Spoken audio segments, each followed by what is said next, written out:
Hi guys, okay, I'm out in all sorts of weather today with my coffee, right?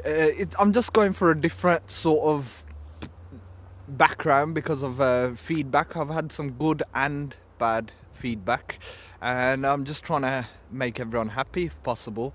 I'm trying to show my flexibility in terms of what I can do and how much your feedback actually means to me, whether it's good or bad, because ultimately it's important what you guys think.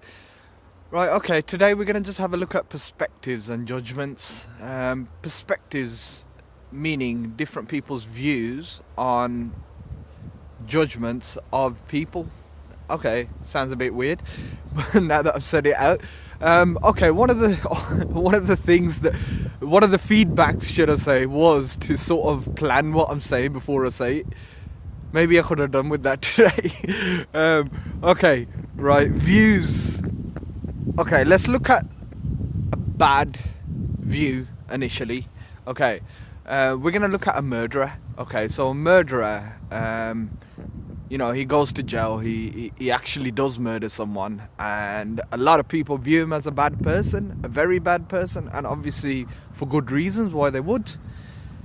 But without listening to the murderer, you can't really make a judgment as to whether he was a good or a bad person. For instance, he might have murdered someone to protect a close family member of his, like an innocent child or his wife or something like that from being murdered or whatever themselves, or could be anything. It could just be a robber coming into their house.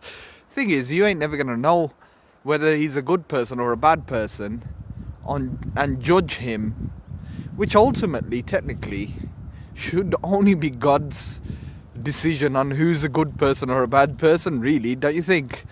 But basically, we could flip that as well. We could flip that and say, okay, so there's a good person, a person that goes to church every day or to a synagogue or to a mosque or to a temple, whatever you want to believe, right?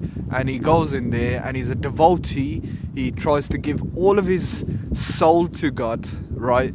But then ultimately, a lot of people perceive him as a really good person.